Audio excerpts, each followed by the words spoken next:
¿Qué tal? ¿Cómo les va?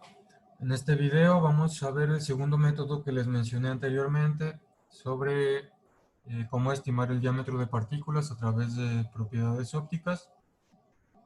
Este método es el método de transmisión y es el que vamos a ver hoy. Este método se basa en la aplicación de la teoría de Mie a la intensidad total de la luz dispersada. Es decir, recuerdan de unos videos anteriores, mencionamos un poquito de la teoría de Mie, de la dispersión, y vamos a aplicar esta teoría a la intensidad total de la luz dispersada. Intensidad total de la luz dispersada. En el video anterior estábamos utilizando los ángulos de dispersión. Ahora vamos a hablar de la intensidad total de la luz que se dispersa. Entonces, para entender esto, vamos viendo lo siguiente. Cuando un rayo de luz de longitud de onda lambda sub 0 y de intensidad inicial I sub 0 se hace pasar a través de una dispersión coloidal contenida en una celda de longitud L, es decir, tenemos un contenedor de longitud L, aquí hay una dispersión coloidal, tenemos el medio, tenemos las partículas coloidales y vamos a tener un rayo incidente. La luz se va a dispersar aquí adentro, podemos ver el rayo y vamos a tener un rayo de salida. El rayo incidente, este de aquí, tiene una longitud de onda lambda sub 0 y tiene una intensidad I sub 0. Entonces, cuando la luz se hace pasar por esa celda de longitud L, la intensidad de la luz transmitida se reduce a I. Aquí vamos a tener una intensidad de luz transmitida que vamos a llamar I. Esa va a ser menor que I, va a ser más pequeña que I sub 0 debido a los efectos de la dispersión que hubo aquí adentro. Mucha de esa luz se dispersó con diferentes ángulos para todos lados. Eso es lo que hace que podamos ver el haz de luz dentro de la dispersión coloidal en diferentes ángulos, no nomás en la dirección del rayo. Y entonces, cuando sale de la dispersión coloidal, va a tener una intensidad menor que la intensidad que tuvo cuando entró. La relación entre estas dos I, entre esta y esta, está dada por la siguiente fórmula. I0 e I se relacionan así. Y se relacionan con la siguiente fórmula.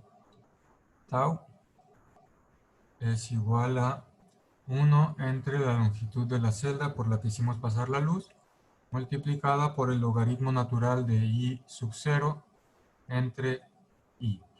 Entonces, estas dos cantidades, esta y esta, están relacionadas a través de esta fórmula, donde esta tau significa la turbidez. Esto se llama turbidez de la dispersión. Ok, entonces, de momento sabemos cómo se relacionan estas dos cantidades. A través de esta fórmula, a esta tau la vamos a llamar turbidez, qué tan turbia es la dispersión coloidal, qué tan turbia es, y eso nos lo dice esta fórmula de aquí. Ahora, vamos a dejar esto aquí y vamos a recordar este resultado. Ahora, si llamamos a C, esto C es la concentración de partículas. Si C es la concentración de partículas coloidales en gramos por centímetro cúbico y ρ es la densidad de esas partículas,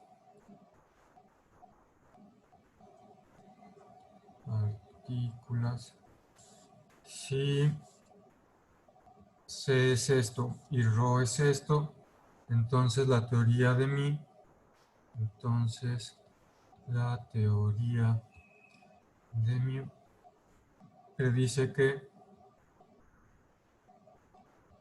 predice lo siguiente. Entonces no vamos a ver de dónde sale esta fórmula porque son cosas más complicadas que lo que ustedes van a ver en su carrera, pero así de forma rápida, siendo si C es la concentración de partículas y ρ es la densidad de esas partículas, la teoría de Mie de la dispersión de la luz nos dice que 2 veces la densidad multiplicada por la longitud de onda en el medio dividido entre 3pi multiplicado por la turbidez entre la concentración de partículas.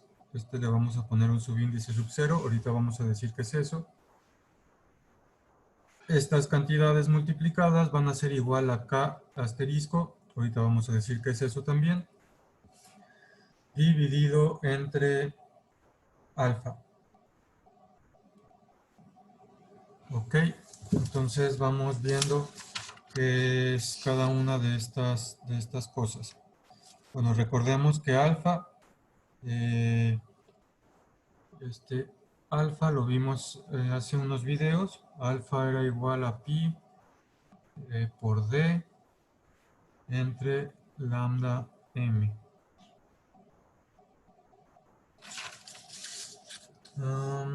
Eso era el valor de ese parámetro alfa. Entonces, aquí qué más, esta K asterisco es una cantidad que se llama coeficiente de dispersión. Coeficiente de dispersión de las partículas. Coeficiente de dispersión de las partículas. Y bueno, todos los demás valores ya los conocemos. ¿Qué significa este subíndice? Este subíndice 0 indica que esta razón, tiene que ser graficada contra C y extrapolarse para C es igual a 0 para eliminar cualquier interacción entre las partículas. Es decir, si se fijan, esta C está aquí abajo. Si C fuera 0, esta división no se puede hacer porque dividir entre 0, cualquier número entre 0 está indefinido.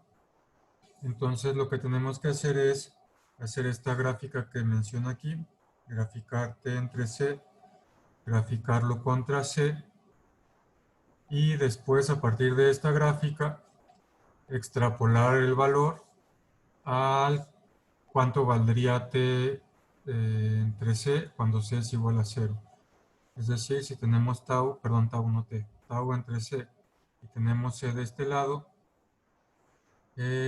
podemos graficar, por decir algo, de aquí a acá. Vamos a suponer que tiene esta forma. Vamos a suponer que tenga una forma de línea recta. Y entonces habría que extrapolar, es decir, sacar un ajuste, como lo hicimos cuando vimos la absorción de material. Sacar un ajuste de esta línea y a través de ese ajuste sacar cuál sería el valor cuando C es igual a 0. Entonces se sacaría ese valor, aquí vamos a tener un valor de tau entre C. Se sacaría ese valor a través de hacer este ajuste, bueno, es un poquito más abajo. Se sacaría ese valor a través de hacer ese ajuste y entonces ese sería el valor que pondríamos aquí.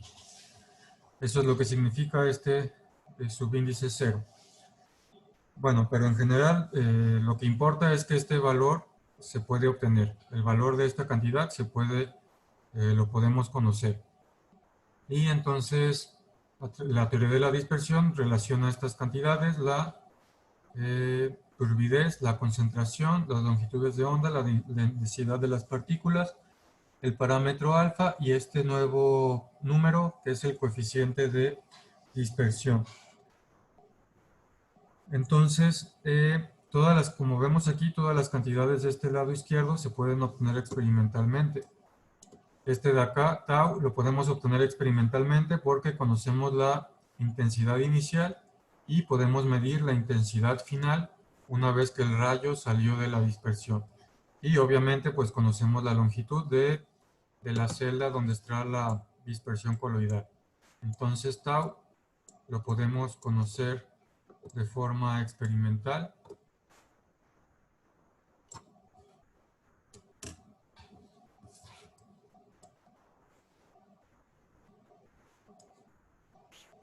Tau lo podemos conocer de forma experimental, al igual que las otras cantidades. C también lo podemos conocer de forma experimental, es la concentración de partículas. Podemos hacer la concentración, la dispersión para que tenga cierta concentración dada que conozcamos. Y pues también podemos conocer la longitud de onda lambda y la densidad de las partículas. Todos estos datos los podemos conocer de forma experimental, de manera que al conocer todos los datos de aquí podemos calcular el valor de esta división de acá, del coeficiente K entre alfa. Y bueno, este K entre alfa, vámonos a movernos un poquito para acá. K entre alfa, asterisco, es una función de K entre alfa es una función del índice de refracción M y de alfa. Obviamente, pues aquí está alfa, es una función de alfa, que puede ser calculada de la teoría de la dispersión de Mie a cualquier valor constante de M para M constante K asterisco entre alfa es función de el diámetro y de la longitud de onda M, es decir, estos dos valores de aquí. Y esta relación va a tener una forma como la que vamos a ver en la siguiente figura. Entonces, para un valor constante de M, para M constante, para el índice de refracción constante, por decir, ahorita vamos a ver el ejemplo, este de acá va a depender del diámetro y de lambda. ¿De qué forma va a depender? Pues más o menos de esta forma. Aquí tenemos K entre alfa y acá tenemos diámetro y lambda. Esta gráfica se hizo para un índice de refracción relativo M igual a 1.20. Y entonces sigue esta forma, la dependencia de K entre alfa, graficado contra D entre lambda M. Lo que quiere decir esto es que nosotros conocemos para cada valor de K entre alfa que calculamos experimentalmente, lo calculamos a través de esta fórmula de aquí. Nosotros conocemos, como ya les dije, todos los valores del lado izquierdo. Entonces, a través de conocer experimentalmente todos los valores de este lado izquierdo de la ecuación, conocemos cuánto vale K entre alfa. Y al conocer cuánto vale K entre alfa y poderlo graficar como una función de D entre lambda M, entonces quiere decir que estamos pudiendo conocer cuánto vale el diámetro en esta parte. Para cada valor de K entre alfa, tenemos un valor de diámetro entre lambda. Como conocemos lambda, entonces podemos despejar el diámetro de ahí. Entonces lo que quiere decir es que para un índice de, quedó un poco chueco, para un índice de refracción dado, podemos hacer estas gráficas y podemos conocer cuánto vale el diámetro entre lambda en función a un valor de K entre alfa. Entonces, de esta manera podemos estimar cuánto vale D. Como les digo, una vez que K entre alfa se encuentra experimentalmente, esto es experimental, valor experimental, encontramos experimentalmente el valor de K entre alfa, podemos usar este valor para encontrar cuánto vale D, utilizando las gráficas apropiadas para los valores adecuados del índice de refracción relativo. Y bueno, entonces este es otro método con el cual a través de la turbidez podemos encontrar el diámetro de las partículas. Como a través de la turbidez, me voy a regresar poquito, lo podemos encontrar a través de la turbidez porque conocemos la intensidad inicial de la luz, podemos medir la intensidad final, a través de eso sacamos la turbidez y luego, conociendo la turbidez, conociendo la concentración, conociendo la densidad y la longitud de onda, calculamos el valor de esta división K entre alfa. Con ese valor de K entre alfa, como conocemos la dependencia de K entre alfa con el diámetro y la longitud de onda, entonces conocemos K entre alfa experimentalmente y a través de estas gráficas para valores dados de M podemos saber cuánto vale D. Tenemos un valor de K entre alfa. En ese punto corresponde un valor de D entre lambda. Conocemos lambda, entonces podemos despejar D. Y así conocemos a través de la turbidez y este proceso una estimación del tamaño de las partículas. Ok, entonces esto es todo con respecto al método método de transmisión utilizando la teoría de dispersión de Mie. Y bueno, entonces los siguientes videos vamos a empezar a ver propiedades cinéticas, ya vimos propiedades ópticas y estos métodos para estimar el diámetro de partículas a través de estas propiedades ópticas. Siguiente video vamos a comenzar a ver propiedades cinéticas de los sólidos. Por lo pronto este video pues termina aquí.